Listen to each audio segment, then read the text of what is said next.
I wanted you to hear about this grace and truth lived out in a real life, like lived out in someone's life. And so I invited one of my really new friends, a person I'm loving more and more every time I get to hang with him, Dwayne Jackson. And I want you to make a ton of noise as Dwayne makes his way up here right now. Let's invite Dwayne up here. Yeah.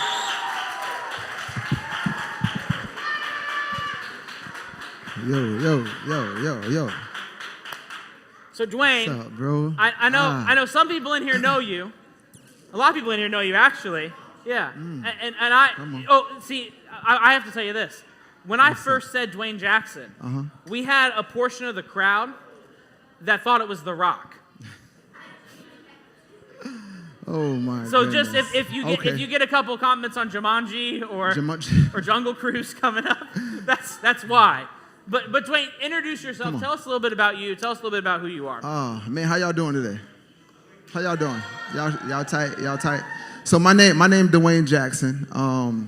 I'm born and raised right here in Fort Myers, Florida. I've been married. It'll be 7 years in October. Whoop, whoop. I have 2 beautiful children. My daughter name is Camila Benicia Jackson, and my son is 1, and his name is Carmelo Anthony Jackson. Carmelo Anthony, see? Yes. Yep, And great. I'm the founder of Hoops on Mission. Yeah. Yes. So Dwayne, when I first heard, Dwayne and I really officially met, was it a month ago, maybe 2 months ago? Yeah, something like that. Yeah. And so Dwayne is someone that I've known from afar for a really long time. Quite honestly, with your work with Hoops on Mission, and some of our students are involved in that. Okay. And so I've heard your name a ton. But then I got to hang out with you for a couple hours probably that day. Mm-hmm. And I got to hear a little bit more about your story.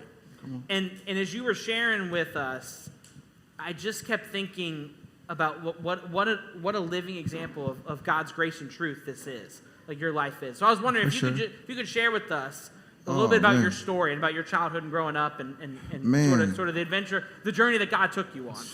We got any basketball players in here? Come on. So a little bit about me. I love Jesus. I absolutely love Jesus. He changed my life. And it was a time where I loved basketball more than Jesus. And it was a time where my identity was basketball. Can anybody relate? Like I go to the game, I play basketball, I dunk on somebody, and people kind of make me feel good. That was my identity. So I go home, and I thought I was going to the NBA. That was my, I'm going to the NBA. But what happened was, it was a time in my life where God really just changed everything. It was a time in my life where about 7 years ago, 2 of my cousins in Fort Myers were murdered, still unsolved. And I was a school teacher at the time. And at that time, I felt like God called me to be a local missionary. Now, I've been to Haiti, I've been to Nicaragua, I've been to all these different places, but I never really heard about anybody doing anything locally. So what I did was I resigned from my teaching job and became a local missionary in my neighborhood. And the crazy thing is, I go to this elementary school called Franklin Park Elementary. It's on the other side of the tracks. But the cool thing is my mom and dad went to that school. So I go to that school and I asked the principal, what's the needs of your school? I didn't go there and say, I'm a missionary, I want to change the world. And I was like, man, what's the needs of your school? And the teacher said, reading fluency. Now, I just resigned from my job. I just got married. I don't have any money. And I'm going into this school, walking by faith, and they just tell me reading fluency. I'm like, God, you just want me to read the kids? I didn't leave my job, my salary job, to do this. But through that, I started to understand kids' stories. I started to realize kids in our neighborhood are scared to walk home because they're scared to get shot. Kids in our neighborhood are sleeping on the floor. Kids in our neighborhood don't eat 3 meals a day. So that broke my heart. And through that obedience and walking out my calling, that's where Hoops on Mission came. And this is why I'm a local missionary. And I use basketball to do that. That's amazing. Mm-hmm. So tell us a little bit more about, the journey to Hoops on Mission is incredible. Mm-hmm. But then you even still today, day by day, have just had this intense vision. You're one of the biggest vision people I know. It's incredible. It's amazing. what just God gives you, and you just dream, and it's incredible. I appreciate it. And I wonder if you could share with us a little bit more about how does God's grace and truth influence your vision of Hoops on Mission, and take us a little bit through like that journey, because there's been some exciting stuff happening recently with that. If I'm being real vulnerable with you right now, like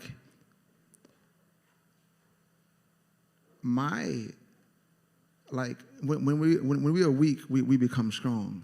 You know, and when people see me, they see this basketball player and this person that tried out with the Lakers and the Bulls and all these different NBA teams, and that's their bias that they put on me. Yeah. But some days I really, really struggle. I struggle. And the crazy thing about being a local missionary is I didn't know kids were going to die. Like, walking out my calling and being obedient, it's been 21 kids in Fort Myers that have been murdered, that have walked in my gym, and I've known, and that breaks my heart. It does something to me emotionally. Like, I thought I was just going to be telling kids about Jesus, using basketball, blase, all that good stuff, but I didn't know kids was going to die. I didn't know this is what all that being a missionary is about.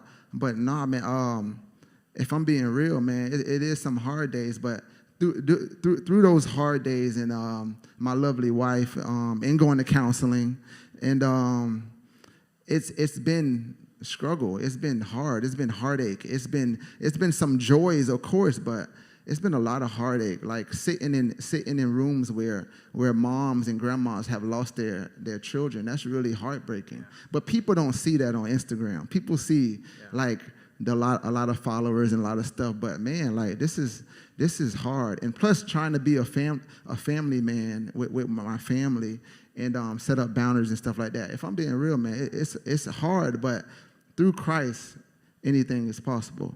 So if I continue to lean on Him and walk through things with Him, I know He gonna lead me to the promised land. Now, some highlights are, man, like we do this basketball and Bible drive every year. We get all these kids out and we pass out basketball and Bibles. We do all these amazing events. But the most important thing to me is like the number one question I get from kids a lot is like, Coach, man, why are you married? Like, you can have a lot of girls, you know? Like, Coach, like, why are you married? And the cool thing is, because growing up, I never saw a godly marriage. But me being married and having a family, and people, a kid asked me this the other day. He was like, man, Coach, man, what's the most important thing in your life? And I said, man, being a great husband and a father to my kids, because my dad wasn't there like that for me growing up. So, nah, man, just walking out my calling, you know, dunking on people, training kids, man. It's awesome, man. I'm just thankful to be here with y'all right now. Yeah, it's awesome, for sure. For sure. You know, you in your story, and I heard it here too, and I heard it even when we met before, of you, you know, you come face to face with the truth and the harsh reality that life is so difficult. Life is fragile, and life is like you come face to face with that in a way that you didn't even expect it. You know, you didn't even expect it to, and your ability to trust God and lean into the grace that He offers you, man. Of just like because I'm sure there's days, to be real, I'm sure there's days where you're like, is this worth it? Is this like I can't take one more of my students getting murdered. I can't take one more of this. And to be able to rest in God's grace like that. What helps you keep going? Because I think there's students here that they have a dream. They got something like you have. Yes. And they're on the brink of wondering, I don't know if I can take this. I don't know if I can do it. I don't know. They're ready to throw in the towel. And this is just my experience. Yeah. This is just my story. So I love worship music. Now, some people might look at me like I'm black and be like, man, you don't listen to that. You listen to Kodak Black. But no, I really love worship music. Like Maverick City, my jam. Hillsong music, my jam. Bethel is my jam. And every morning I worship. And it's something, and as I sit over there, I'm watching how you encourage the youth to worship. And I never shared this with you, but when I started growing in my relationship with Christ, the first person I met when I started walking out what I'm supposed to do is a worship pastor. and he started discipling me, and he started telling me what worship means, and what he told me was this, and I never forget it. He said, man, every time I see you play basketball, you give it 100 miles per hour, but every time you worship, your worship game is weak. And he was right. He spoke truth. Wow. So what he taught me is when you step in the presence of God, you have to be in a connection with you and God. And everything that went on during the week, it has to, you take all that to the altar. You take all that pain, all that hurt, and you lift up your hands. And through that, like, I truly believe worship has changed my life. And it's also contagious. Like, I used to care about what other people think about me so much till I didn't want to lift up my hands because of what the person thought about me next to me. And also, starting Hoops on Mission, a lot of people say, man, don't do it, man. Go do FCA. Go do all this stuff. And I just feel like as young people in this room, man, if you got a dream, man, worship is so important. Like, take that posture with God seriously. Also, read your Bible. Like, I know some of y'all just say y'all read your Bible, but like, really take it serious. Like, what one thing I always ask kids, like, what are you hungering for every day? Some of y'all hunger. I see some of y'all on social media, like, really fronting, like, posting and biting down and stuff like that. But like, what are y'all really hungry for? And if you take that posture, it can change your life. That's so good, man. That's so good. Come on. And one of the ways that you worship, and one thing we say a lot around here is worship. One way to do that is through song. Yes. But there's other avenues to enter into that presence and enter into that connection with worship. Sure. And so one of the ways I know that you've shared with me is you do spoken word. Yes. And you had mentioned to me when you got here that you thought maybe you would end our time with one of our spoken word. Y'all want me to share a spoken word with y'all? Do that? All right, grab the mic. I'm moving out of the way, okay? Come on. Man.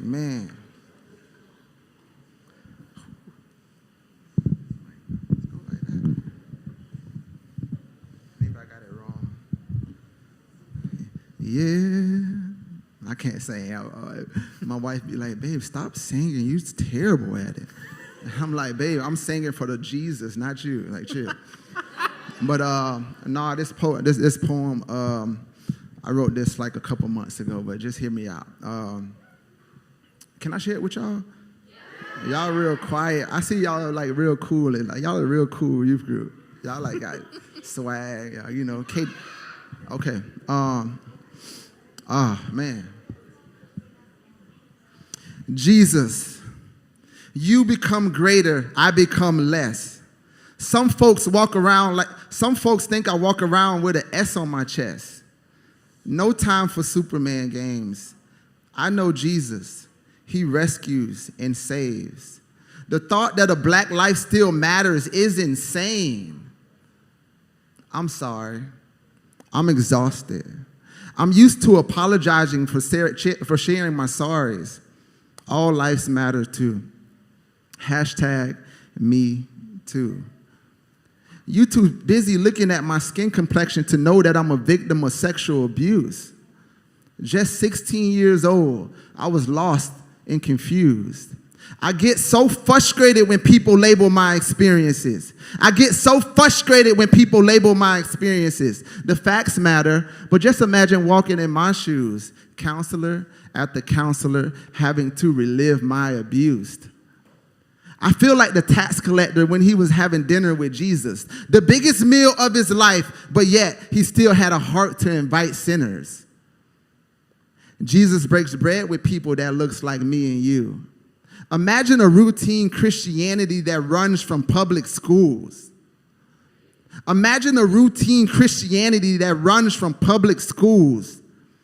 Poetry woke me to share my emotions.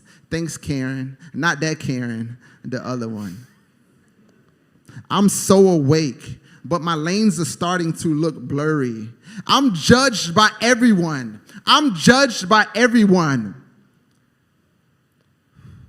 Our brains are wired for connection, but trauma rewires them for connection. Our brains are wired for connection, but trauma rewires them for protection. What about you? Jesus, you must become greater in my life.